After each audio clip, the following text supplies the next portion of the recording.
Hello, I'm the Grub Street Lodger, and you join me at the end of another glorious week of sunshine that I've had off, which is a wonderful combination. I love that combination.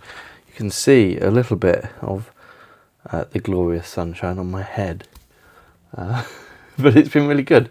I've spent quite a lot of it. Did some garden stuff. I put in some bedding, and I've done lots of painting of the outside of my house, and I spruced it up and I made it look nice. I've also read quite a lot, so I'm kind of hungry. It's getting a bit late, though it doesn't look it because it's glorious sunshine. Let's get cracking. So the first thing, well, I didn't read all of that because it's all of the Sherlock Holmes, everything. I read The Hound of the Baskervilles because I've never read The Hound of the Baskervilles. It's really good. I've read a few Sherlock Holmesy ones before. My favourite Sherlock Holmes story is probably the Red-Headed League, followed by the Speckled Band. And it's funny, I was Googling him. Conan Doyle's favourite Sherlock Holmes stories are the Speckled Band, followed by the Red-Headed League. So there you go. But Hound of the Baskervilles is very good. It starts off the most Sherlocky you could ever Sherlock. You know, Holmes and Watson are hanging about. They're talking about a cane that's been left behind and what they can deduce from it, and then in comes the person with the problem and talks about the problem, and there are certain things that intrigue Holmes, and then he sends off Watson into Dartmoor, and that's where it starts getting odder and gothic and gloomy, and there's the great Grimpen Mire and the dog, you know, the terrible hellhound and all this, and Holmes is not there, and so on and so forth. And you might have read it. I hadn't. I enjoyed it. Did I guess the killer? The bad person? I was suspicious of them. They had that most suspicious of Victorian things, attachment to someone who did not seem English. It's always the not English person in the Holmes stories. Or if it is, they've gone off to India and they've come back with a snake or something. Or a dwarf in a box, or murderous Mormons. I remember that one about murderous Mormons. That was good. So yeah, I kind of guessed it. What I didn't guess, and spoilers for an old book that's been filmed many, many times, I wasn't expecting there to be an actual dog. I mean, I know the Hound of the Baskervilles, but I thought the Hound was going to be a bit of a red herring. But no, there is genuinely a big dog in it. And it's a big dog that's been painted to look like a big evil scary dog, and it was fun and it was entertaining, and I should probably read some more Sherlock Holmes. I quite enjoyed it. Next, I read Leon Garfield. However, this Leon Garfield is not by Leon Garfield. It's about Leon Garfield by Roni Natov, and it's the only book I've ever seen about him. So. I had to get hold of it and read it, and it's not a book of two halves, but it's a book of two parts. The first part is an interview with Leon Garfield, and it's really, really good. And I knew nothing about him. I remember speculating at one point if he was a Quaker, because of some of the attitudes in this book, and it turns out no, he's not a Quaker. He's a secular Jew. He'd been involved in World War II, but not as a soldier, more as a reporter. He'd gone into Belsen, where he'd claimed to be a translator, even though he didn't know any German. He tried to rely on his name Leon to get that, and it worked, so there you go. Quite a few of his books, his wife came up with the stories with him, which I found quite interesting. And yeah, it was just really interesting to hear about his thoughts on his work and his process, and just find out a bit more about him and how his books came about. For example, I knew that Jack Holborn, his first book, which was the 6th he'd written, was originally meant for adults.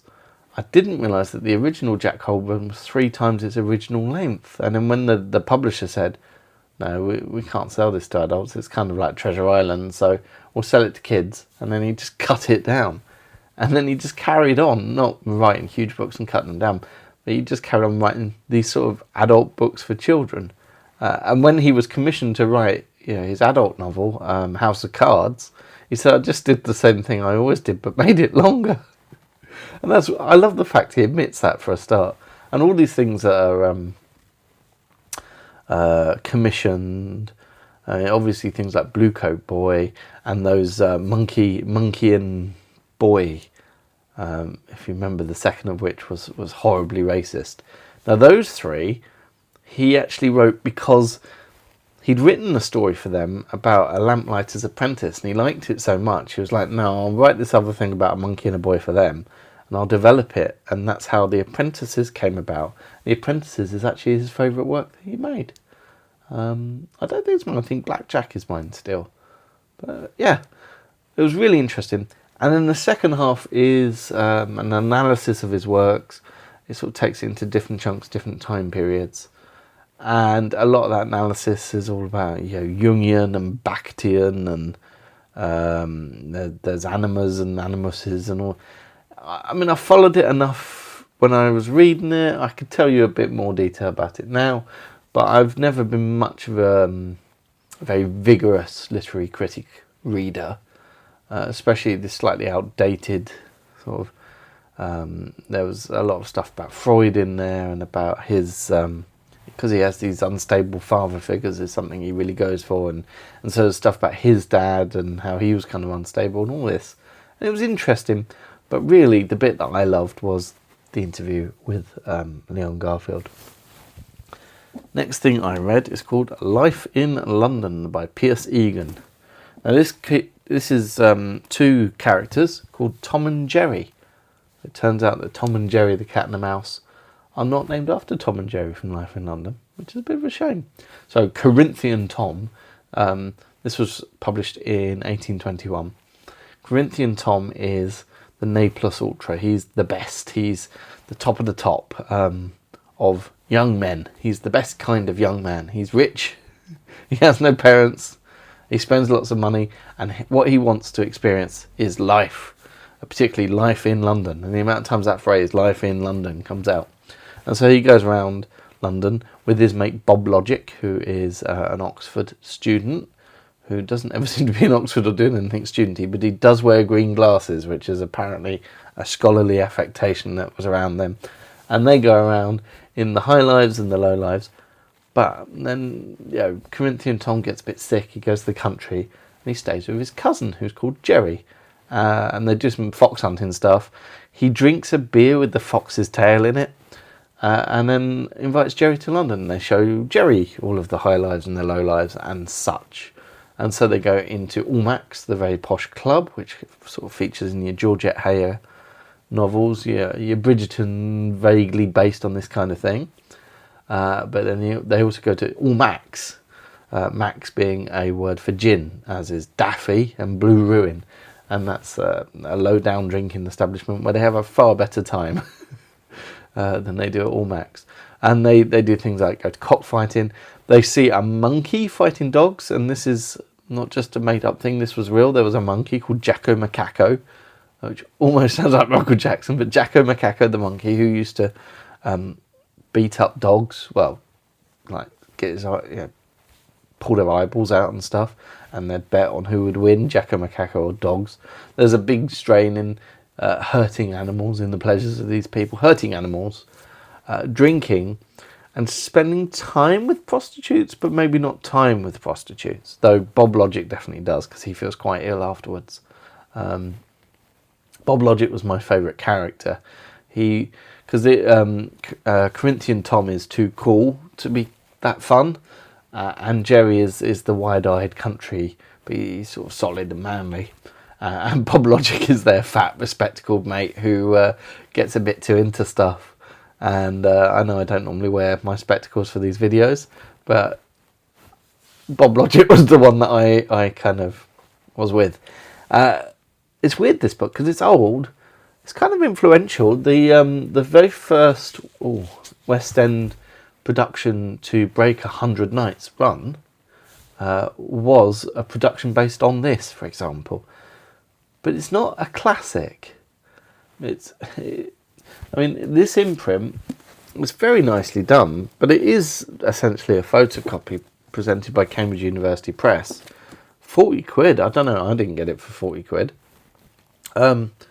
And And it says at the front that it exists to print out-of-print titles, but not because people might want to read them, but because it makes a useful historical source for the 1820s.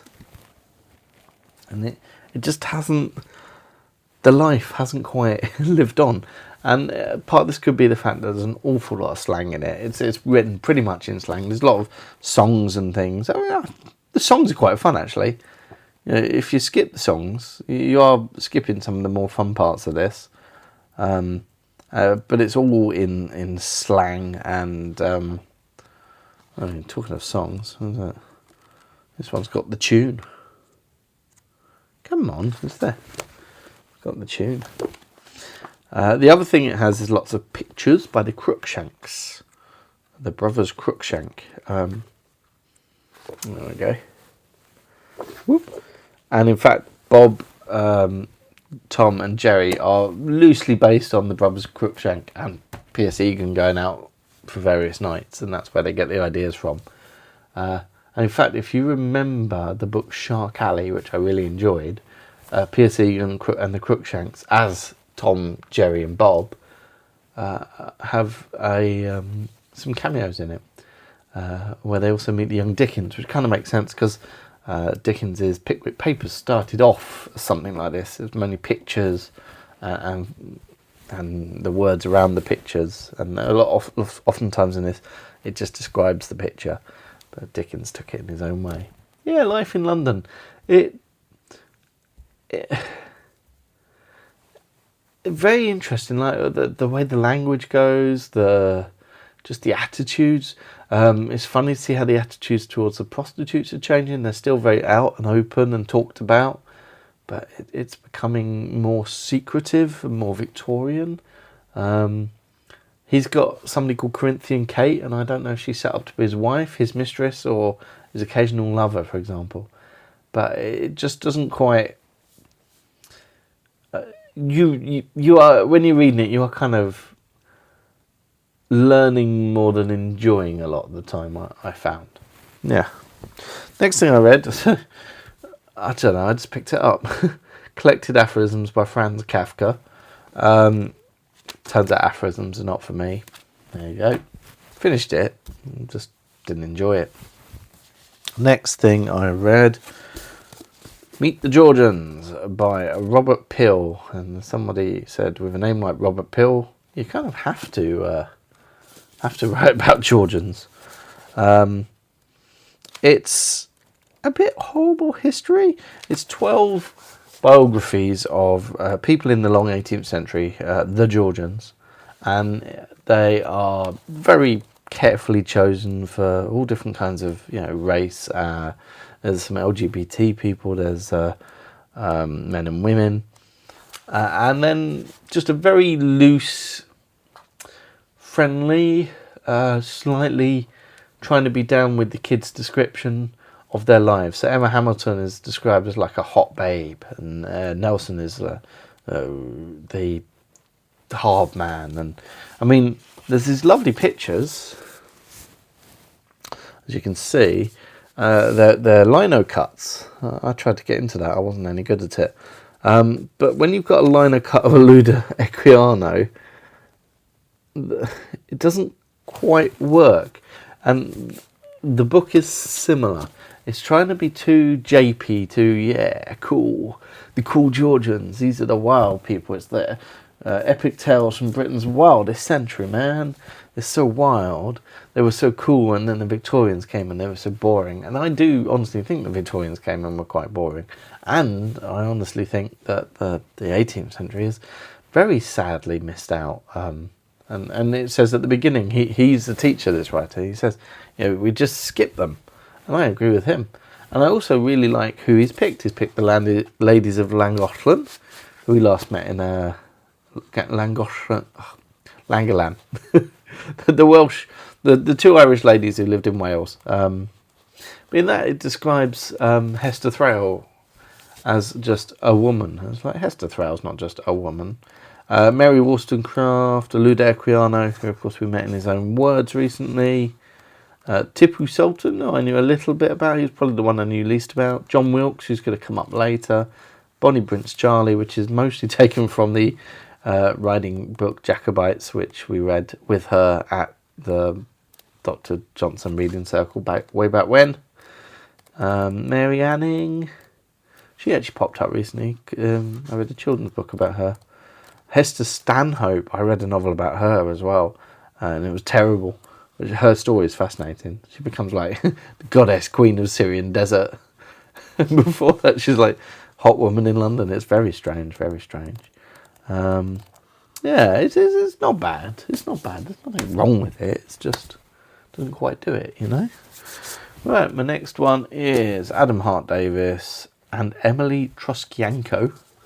It's there you go, Henry Winstanley and the Eddystone Lighthouse. If you remember Adam Hart-Davis, again, he was kind of like the cool school teachery type.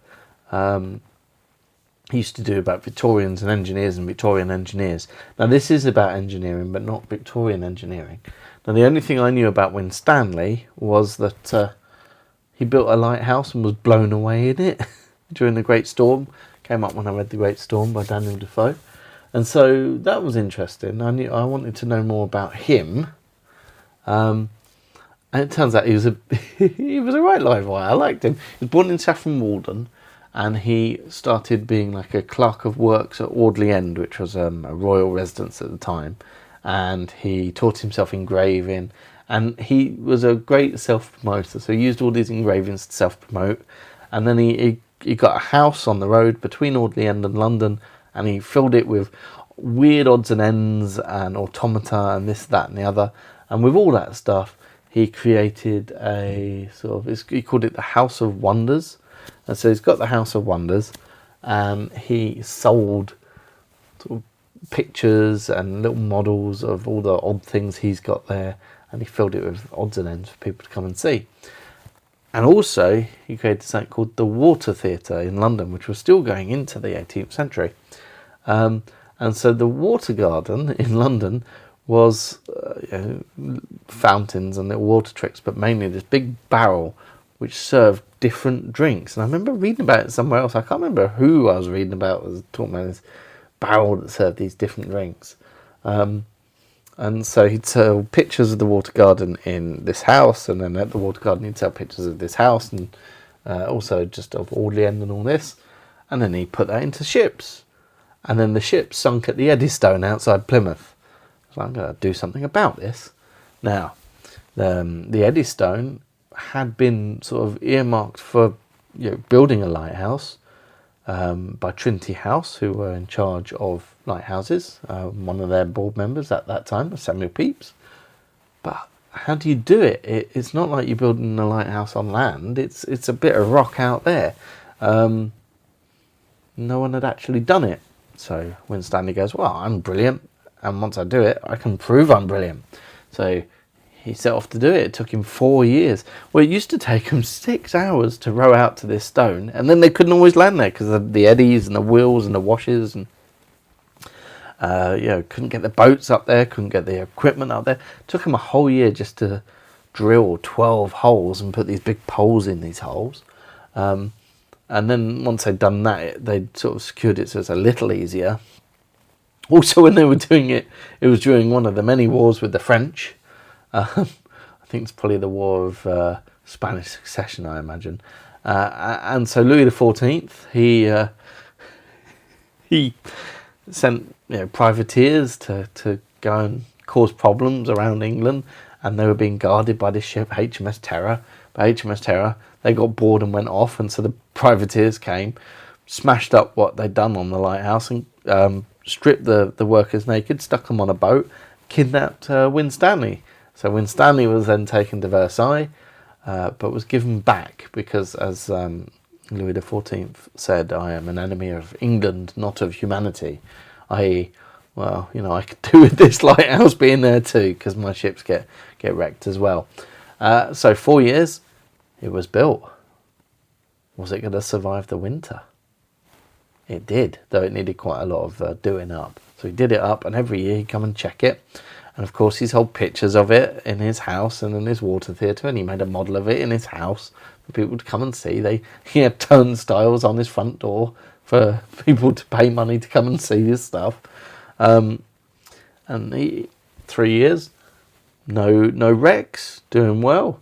4th year, he's going there. He's right. Let's see how the old lighthouse is doing. Well, there's a big storm coming. It's all right. So he went up there. The big storm being the Great Storm. Great Storm being possibly the largest storm that's ever hit these islands, 1703. And in the morning, there was no lighthouse, there was no Winstanley. So yeah, it's a great story, really interesting, very easily told by these two people. I actually think she did most of the work. I looked her up. She wrote some really interesting stuff about the philosophy of food and exercise. And the reason she's writing it with him is he was sleeping with her mum. Interesting. But there you go. He got married in the end. Not that I'm a prude about these things. Am I? I don't think so. Right. My next one was 18th Century Vignettes 3rd series by Austin Dobson. And this is a collection of just little 18th century vignettes, little stories. So there's a very interesting one I enjoyed about Garrick's last performances and reviews, and it emphasised the things I said in my Garrett video. Watch my Garrett video, all about how he used his face. He was a great user of the face, and he still had it when he retired. Apparently, he was still very good, according to the reviews and the people writing to their friends, and they were like, "Oh, yeah, seeing one of his last performances. I'm lucky to have seen this." So we had a guy called Dr. Mead, whose house became Great Ormond Street Hospital, who had a big library. This guy likes going into other people's libraries. He's got one in another book about Goldsmith's library, which I'm going to read when I go for my Goldsmith thing. There's also one in here about Fielding's library, where he's trying to say, look, Fielding actually did know his classics and stuff. He was into that. He wasn't just pretending. One of my favourites is called Polly Honeycomb, and it's about this list of books from publishers and just looking at them. Like, for example, and you can find a lot of these on Gutenberg and stuff, so I can start reading these. There's an unofficial sequel to Tom Jones, my favourite book. There's an unofficial sequel to all sorts of things. And it was just about all these 18th century books and authors that have, even among academics, have not gotten there. Though this was written in 1894, this copy, and one of the sort of completely forgotten, we'll never know who that is, authors was Eliza Hayward, and so she's come back. But the other one he talked about, I can't remember their name now. They haven't. And what's really funny is, of course, as I said, this is from 1894. Well, this has its own list of books at the back, and so there's all these books that we don't know about anymore. George R. Sims, he wrote Rogues and Vagabonds, Dramas of Life, and Tinkletop's Crime. Some of these were quite... The Man from Manchester, written by the author of Wanted. Yeah, there's some good ones there. I really enjoyed reading the back of this. So yeah, this is a really fun book. Obviously, nobody who's ever had this copy before me thought so, because half the pages were still together, and I had to cut them with a little penknife.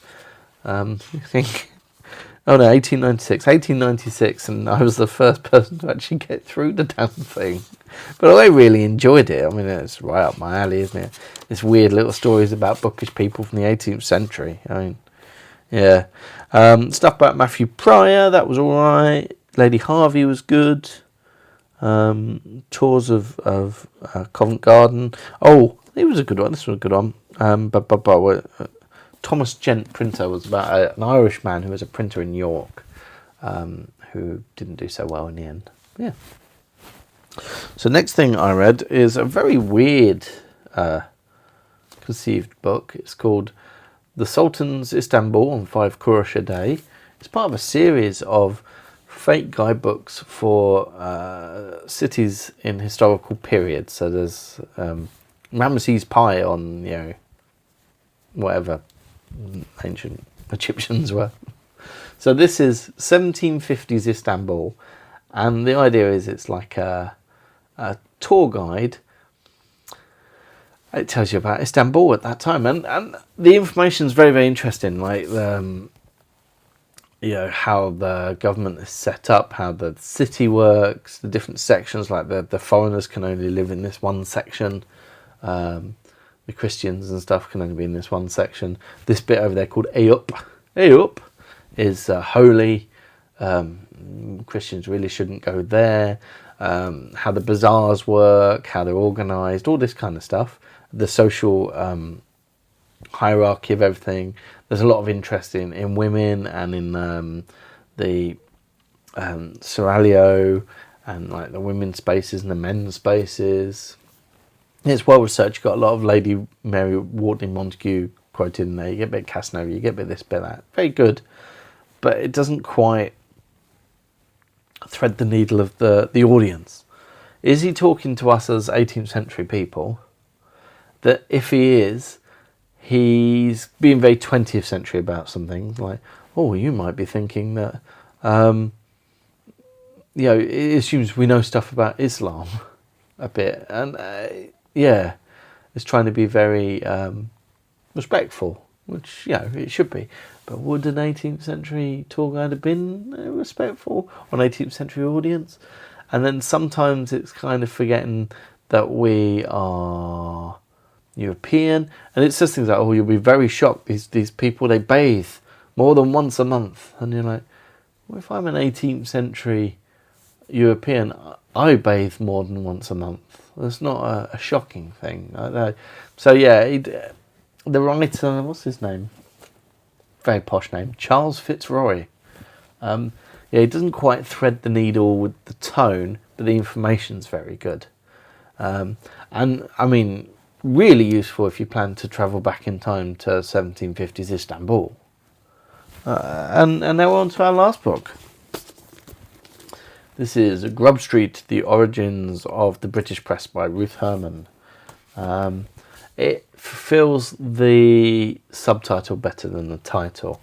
There's a whole bunch of stuff about the English press, and Grub Street is partly the English press, and it's all about the first proto-newspapers and the courants and the handwritten newsletters that you could, if you were rich, you'd subscribe to a handwritten newsletter service.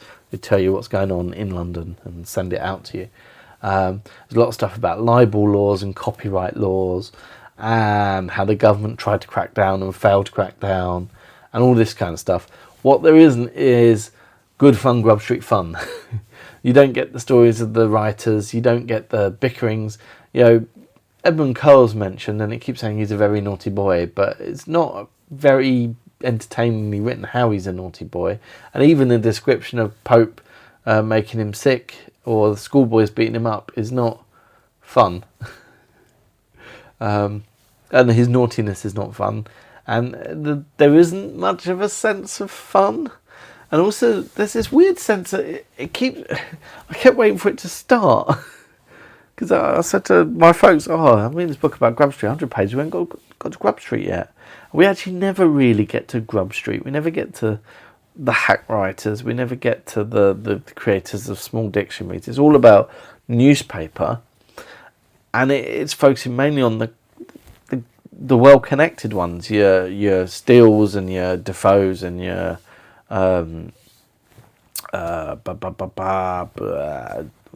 Swifts and things like that.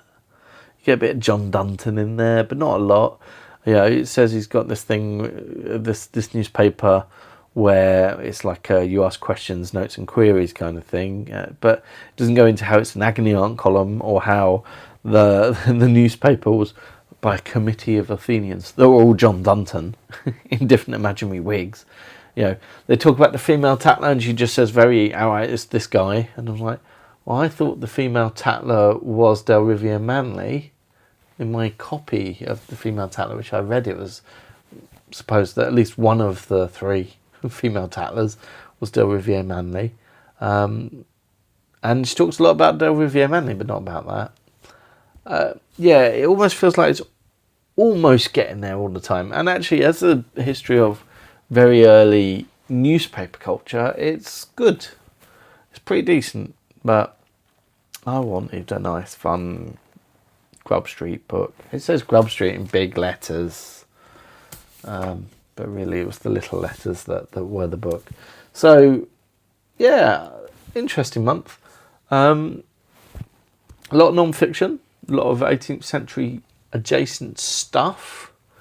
Some bit a bit disappointing. Meet the Georgians was alright, but a bit too chatty and a bit too, hey, I'm so fun. Grub Street didn't quite get there. Istanbul on the Kurush, 5 Kurush a day, kind of. Life in London, P.S. Egan, again, kind of. But yeah, it was alright.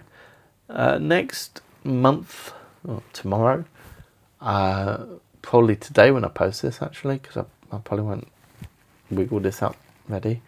I'm going to start short stories, and I might be doing short stories for a few months if I really get into it. We'll see. Thank you very much. Bye bye.